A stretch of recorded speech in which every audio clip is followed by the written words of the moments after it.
पिछले वीडियो में हम लोग जान रहे थे कि स्टेट्स ऑफ मैटर आपस में चेंज कैसे करता है और उसको कहते क्या है। तो लास्ट जो हम लोग पिछले वीडियो तक किए हैं वो था बॉयलिंग और बॉइलिंग पॉइंट के बारे में जाने थे हम लोग। आज जो है उससे आगे हम लोग बढ़ेंगे।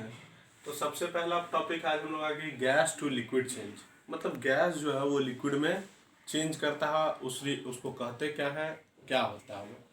तो गैस जो है वो लिक्विड में चेंज कब करेगा? जब उसके टेम्परेचर को हम कम करेंगे, है ना।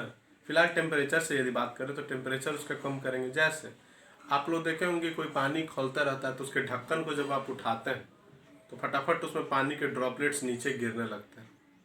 और तो ये किस वजह से होता है? तो ये कंडेंसेशन की वजह से होता है। इस प्रोसेस को क्या कहते हैं? कंडेंसेशन। मतलब ये पढ़े होंगे आप लोग, 8 में भी पढ़े होंगे, 6, 7, 8 सब में पढ़ा जाता है ये, the process of changing of water vapour into liquid या changing of gas into liquid is known as condensation. Condensation क्या होगा? Opposite of boiling. ये रिवर्स होगा बॉइलिंग का। बॉइलिंग में क्या हो रहा था? लिक्विड गैस में चेंज हो रहा था। यहाँ क्या हो रहा है? गैस लिक्विड में चेंज हो रहा है। तो ऑब्वियसली ये दोनों एक दूसरे के अपोजिट हुए। नेक्स्ट है टॉपिक हम लोग का लिक्विड टू सॉलिड चेंज। अब आप ही बताइए लिक्विड को सॉलिड में कैसे चेंज करते हैं? तो इसका सिंपल एग्जांपल मैं आपसे पूछता हूँ। आप पानी को बर्फ कैसे बनाते हैं? फ्रिज में, फ्रीजर में, डीप फ्रीजर में डालते हैं, नाम है फ्रीजर। यानी कि इस प्रोसेस को क्या कहेंगे? फ्रीजिंग। लिक्विड के सॉलिड में चेंज होने को फ्रीजिंग बोलेंगे। ये भी उल्टा होगा किसका? मेल्टिंग का। क्यों? क्योंकि मेल्टिंग में क्या हो रहा था? सॉलिड क्या चीज बदल रहा था? लिक्विड में। और यहाँ क्या बदल रहा है? लिक्विड जो है वो सॉलिड में बदल रहा है। तो इन सब चीजों का हम ध्यान रखेंगे। नेक्स्ट जो टॉपिक है हमारा वो है latent heat. Latent heat, latent यदि आप डिक्शनरी में खोजने जाइएगा तो इसका मतलब होता है hidden. Hidden heat. Hidden heat कहने का मतलब नहीं समझे सर? तो लेटेंट हीट वो हीट है जो स्टेट ऑफ मैटर को चेंज करने वक्त हम देते हैं, लेकिन वहां राइज इन टेम्परेचर नहीं होता है। हम हीट तो देते हैं लेकिन वहां राइज इन टेम्परेचर नहीं होता है। कैसे नहीं होता है? तो इसका एक सिंपल एग्जांपल मैं बता रहा हूं। यदि हम कोई बीकर में बर्फ ले लें, बर्फ का क्यूब्स ले लें, बर्फ के ढेर सारे क्यूब्स ले लें, नीचे हीट करना शुरू करें और ऊपर में थर्मोमीटर ऐड किए रहे लैब में, तो हीट आप करना शुरू करेंगे। तो हीट तो आप दे रहे हैं लेकिन थर्मोमीटर का रीडिंग जस का तस रहेगा। कब तक? जब तक ये पूरा बर्फ पानी ना हो जाए। तो आखिरकार जो हम हीट दिए वो गया कहाँ? जो हम लेटेंट हीट का नाम ले रहे हैं तो आखिरकार जाता कहाँ है? तो वो जाता है क्या चीज में? तो वो जाता है फोर्स ऑफ अट्रैक्शन को तोड़ने में, ब्रेक करने में। उसको फोर्स ऑफ अट्रैक्शन को ब्रेक करने में वो खत्म होता है।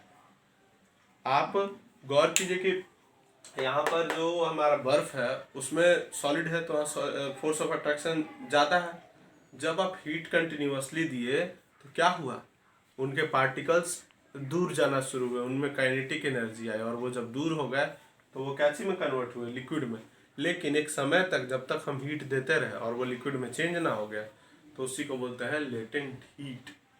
यानी कोई भी स्टेट ऑफ मैटर को एक स्टेट से दूसरे स्टेट में without change in temperature, without rise in temperature, बिना टेम्परेचर नहीं बढ़ना चाहिए। जैसा मैंने यहाँ बताया, यहाँ पर बर्फ पिघला, पानी जब तक वो नहीं बन गया तब तक टेम्परेचर नहीं बढ़ा, तो इसी को लेटेंट हीट कहते हैं।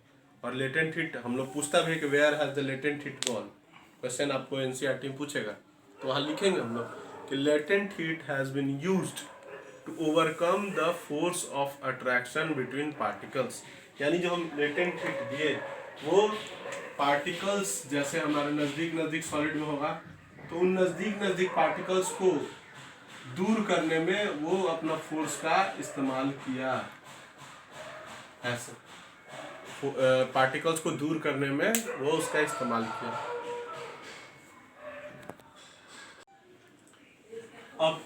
अब नेक्स्ट में चलिए, नेक्स्ट आगे जो बढ़े तो लेटेंट हीट हम लोग जान गए कि क्या है भाई। तो ये हिडन हीट है जो तब इस्तेमाल होता है जब एक स्टेट दूसरे स्टेट में चेंज होता है। मैटर जो है वो एक स्टेट से दूसरे स्टेट में चेंज होता है। अब है हमारा ये जो लेटेंट हीट है वो कितने टाइप्स का होता है? तो बात करें, लेटेंट हीट 2 टाइप का होता है। पहला लेटेंट हीट ऑफ फ्यूजन और दूसरा लेटेंट हीट ऑफ वेपराइजेशन। अब लेटेंट हीट ऑफ फ्यूजन क्या है?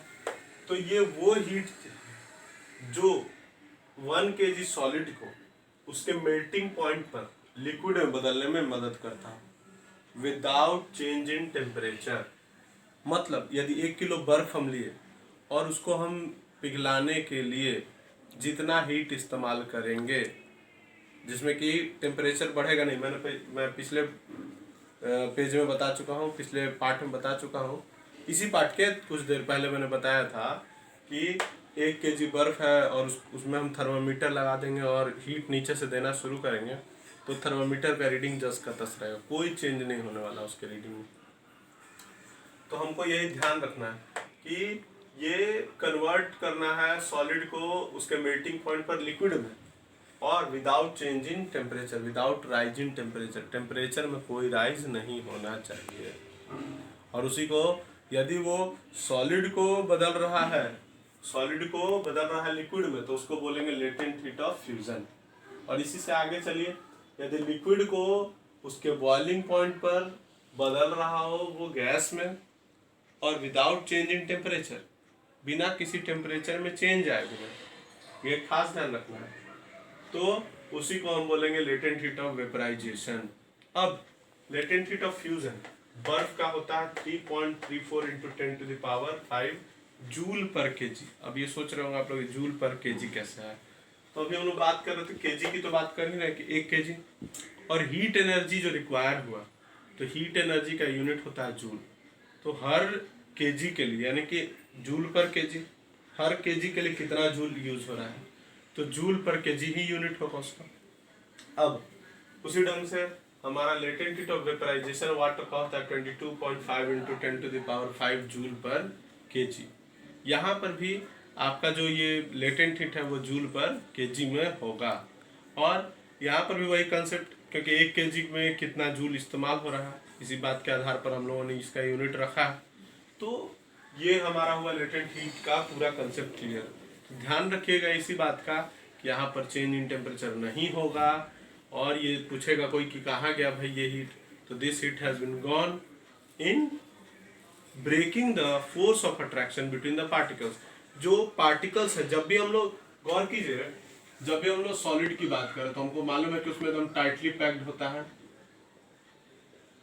उसके बाद ये लिक्विड की बात करें तो इससे थोड़ी आज़ादी इससे रहती है। और इसी के बाद गैस की बात करें उसमें काफ़ी आज़ादी। तो सॉलिड जब लिक्विड में बदलेगा तो पार्टिकल को दूर करना होगा, तो इसी पार्टिकल को दूर करने के लिए क्या करना होगा, इसके फोर्स ऑफ अट्रैक्शन को तोड़ना होगा। तो ये जो लेटेंट हीट है इसी फोर्स ऑफ अट्रैक्शन को तोड़ता है, ब्रेक करने में इस्तेमाल होता है, इसीलिए उस कंडीशन में राइज इन टेम्परेचर नहीं होता है। इसी बात का विशेष ध्यान रखना है। बाकी कोई भी प्रॉब्लम हो तो आप कभी भी कमेंट बॉक्स में आके पूछें। नेक्स्ट जो है हमारा टॉपिक वह सब्लिमेशन। ये सबसे आश्चर्यजनक करने वाला टॉपिक है। क्यों आश्चर्यजनक करने वाला टॉपिक है, आप लोग सोच रहे होंगे। तो इसका कारण ये है कि जब भी हम चेंज कर रहे थे तो भी सॉलिड को लिक्विड में, लिक्विड को गैस में, मतलब एक स्टेप वाइज चल रहा था, solid then liquid then into gas, फिर अपोजिट करें तो gas then liquid then solid. लेकिन एक हमारे पास ऐसा भी प्रोसेस है जिसमें सॉलिड जो है without going into liquid state directly gas state में चेंज हो जाता है, यानी solid directly changes into gas state. इसका एग्जांपल आपका है सब्लिमेशन। इस प्रोसेस को बोलते हैं सब्लिमेशन। ये 8 में भी आप लोग पढ़े होंगे शायद। सब्लिमेशन ये this is a process in which solid directly changes into gas without going into liquid state. Solid directly vapour बन जाता है। इसका एग्जांपल आपका छोटा सा है, आप लोग घर पे भी कर सकते हैं, आपको यदि वैसा पॉसिबल हो तो। आप एक कपूर कैम्फर का एक छोटा टुकड़ा लेकर कहीं रख दीजिए, और अभी गर्मी का दिन है, एक घंटे के लिए उसको कहीं रख दीजिए खुले में, और 1 घंटा बाद जाके उसको देखिए या 2 घंटा बाद जाके देखिएगा या तो उसका साइज छोटा हो गया या तो वो गायब हो गया, और विदाउट लिक्विड, वहाँ लिक्विड कुछ आपको नहीं मिलने वाला है। तो आखिरकार हुआ क्या, कैम्फर गया कहाँ, तो वो डायरेक्टली चेंज कर गया गैसेस स्टेट में। तो ऐसे प्रोसेस को हम लोग सब्लिमेशन कहते हैं, यानी सॉलिड का डायरेक्टली गैस में चेंज हो जाना या गैस का डायरेक्टली सॉलिड में चेंज हो जाना। अब जो सब्सटेंस सब्लिमेशन करता है उसको सबलाइम कहते हैं, जैसे कैम्फर ये सब्लिमेशन में जाता है तो इसको सबलाइम कहें। और सब्सटेंस ऑब्टेन्ड आफ्टर सब्लिमेशन, और सब्लिमेशन हो गया उसके बाद जो उसका फिर से हम वापस उसको लाएंगे तो उसको सब्लिमेट करते हैं। इसके लिए एक प्रोसेस होगा, आप लोग के बुक में दिया हुआ होगा, ऐसे इन्वर्टेड फनल है, इसके ऊपर में क्या करना है कि कॉर्क से इसको बंद कर देना, एयर टाइट कर देना है, और अंदर में आपका कैम्फर या नेप्थलीन बॉल्स होगा, नेप्थलीन बॉल्स या कैम्फर होगा, वो सबलाइम करेगा। सबलाइम होने के बाद वो उड़ जाएगा, उड़ने के बाद इसके इन पार्ट्स पर वो जाकर के कहीं कहीं जम जाएगा। तो ये क्या हुआ, क्योंकि ये पिघला, ये चेंज हुआ डायरेक्टली गैस में, इसको क्या बोले, ये हो गया हमारा सबलाइम। और इसके पिघलने के बाद इधर जो ये वही नेप्थलीन ही मिल रहा है, लेकिन इधर जो मिला इसको हम लोग बोलेंगे सब्लिमेट। सब्लिमेशन करने वाले चीजें कौन कौन है, तो कैम्फर है, नेप्थलीन बॉल्स है, आयोडीन भी सबलाइम करता है। तो ये सब चीजें आपके सब्लिमेशन करने वाली चीजें हैं।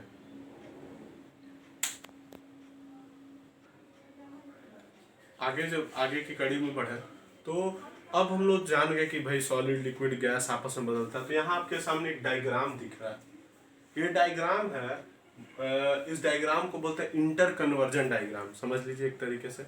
यानी एक स्टेट दूसरे स्टेट में बदलेगा, उस प्रोसेस को क्या कहेंगे, ये डायग्राम वही डिपिक्ट करता है। जैसे इस डायग्राम में जरा गौर करें तो सॉलिड गैस में बदल रहा है, उस प्रोसेस को सब्लिमेशन कहते हैं। फिर गैस सॉलिड में बदलता है, उसको भी सब्लिमेशन कहते हैं। सॉलिड लिक्विड में बदलने को फ्यूजन या मेल्टिंग कहते हैं, और लिक्विड को सॉलिड बदलने को फ्रीजिंग कहते हैं। नेक्स्ट है लिक्विड का गैस में चेंज होना, उसको बॉइलिंग कहते हैं, और गैस का लिक्विड में चेंज होना कंडेंसेशन कहलाता है। तो ये पूरा डायग्राम इन तीनों स्टेट्स के इंटर कन्वर्जन को दिखा रहा है। तो ये हम लोग इस डायग्राम को यदि याद रखें, ऐसा डायग्राम आपका एनसीईआरटी में भी क्वेश्चन नंबर 9 या 10 है शायद, वहाँ पे आपको भरने के लिए मिलेगा एक्सरसाइज क्वेश्चन में, जहाँ यदि आपको ये प्रोसेस याद होगा तो आप भर पाएंगे, और यदि नहीं याद होगा तो आपको दिक्कत होगी। तो ये आज का आपका वीडियो में मैं यहीं तक बताऊंगा, अगले वीडियो में इसके आगे बढ़ेंगे हम लोग। और यहाँ तक में कहीं भी कोई प्रॉब्लम हो तो आप कमेंट बॉक्स में लिखें या पर्सनली आप पूछें।